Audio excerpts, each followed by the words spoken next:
সামনে বসা আবু বকর রাদিয়াল্লাহু তাআলা আনহু, আল্লাহ নবীর কলিজা শ্বশুর এবং সবচেয়ে কাছের সাহাবী, প্রথম খলিফাতুল মুসলিমিন হযরতে আবু বকর সিদ্দিক রাদিয়াল্লাহু তাআলা আনহু। মায়ার নবী আয়াতটা পাঠ করে আল্লাহ নবীর কলিজার সাহাবী আবু বকর রাদিয়াল্লাহু তাআলা আনহু চোখ দিয়ে ঝর্ণার মতো অশ্রু বের করে। আল্লাহ নবী তাকে দেখেন, আবু বকর কেন তুমি চোখ দিয়া জল বেয়ে পড়তেছে, কান্না কেন করো রে আবু বকর? আবু বকর ডাক দেয়, ও নবী আমার, মদিনার নবী, কলিজার নবী আমার, আমি আবু বকর কান্দি কোনো দুনিয়ার কোনো কারণে না।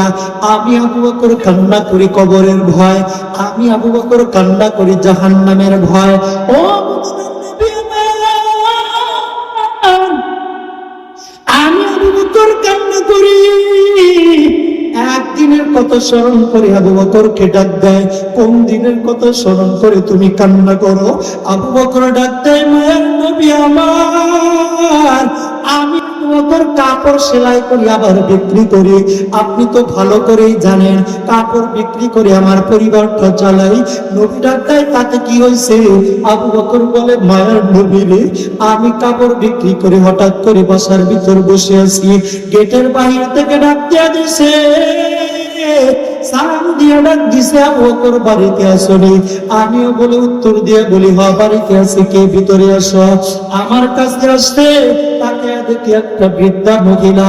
আস্তে আস্তে আমি আবু বকরের কাছে চলে আসছি, আবু বকরকে ডাক দিয়ে বলে, আবু বকর, তুমি আবু বকরের কাছ থেকে আমি অনেক আগে একটা কাপড় কিনছিলাম, এই কাপড়টা আমার আবু বকর তোমার কাছে ফেরত দিতে আসছি।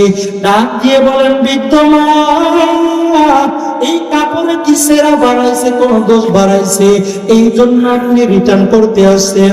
ডাক দিয়ে বলে, না না আবু বকর, কাপড়টা ভালো আছে, এর মানও ভালো, সব দিক থেকেই পারফেক্ট, কিন্তু কেন ফেরত দিতে আসছেন? ডাক দিয়ে বলে, আবু বকর, আমি বৃদ্ধা মহিলার তোর কাপড়টা চয়েস হয় নাই, আমি মহিলার তোর কাপড়টা পছন্দ হয় নাই। ডাক দিয়ে বলে, আবু বকর, এই কাপড়টা আমার পছন্দ হয় নাই, এই জন্য ঘোরা পয়সা ফেরত নেওয়ার জন্য আসছি।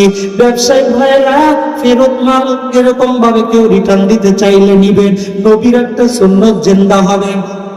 ডাক দিয়ে বলে, আবু বকর, কেন তাও কান্না করো? ফেরত নিলায়ের পরেও কারণ কি, কেন কান্না করো? আল্লাহর নবীরে ডাক দেয়, মায়ার নবী, আমি কাপড় ফেরত নেওয়ার জন্য কান্না করি না। তাহলে কেন কান্না করো রে আবু বকর?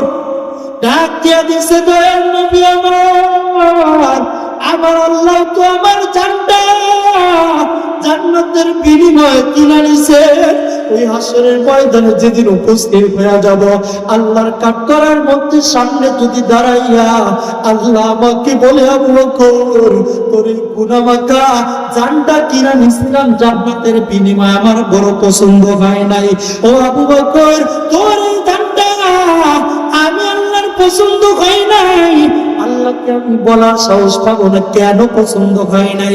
ও আবু বকর, এই জন্য তোর জানটা তুই ফেরত নিয়ে তোর মতো তুই যেদিকে ইচ্ছা সেদিকে যা, আমার জান্নাত আবারে ফেরত দিয়ে দে। আবু বকর ডাক দেয়, নবী আমার, ওই দিন যদি আল্লাহ জানটা ফেরত দিয়ে দেয়, জান্নাতটা যদি ফেরত নিয়ে দেয়, আমি আবু বকরের যাওয়ার মতো কোনো জায়গা নাই। এই জন্য মুসলমান ভাই, নিজের জিন্দেগির দিকে তাকাও। আবু বকরের চেয়ে বেশি গুনাহর আমল নামায়, আবু বকরের চেয়ে কম আমল নিয়ে মাহফিলের প্যান্ডেলে আসতো।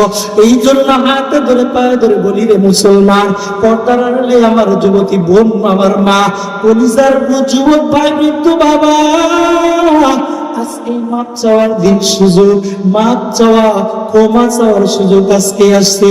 ওই আবু বকরের মতো যদি আমার জানটাও ফেরত দিয়া আল্লাহর জান্নাতটা রিটার্ন নিয়ে নেয়, আমার আপনার কাছে জান্নাতে যাওয়ার কোনো অপশন থাকবে না।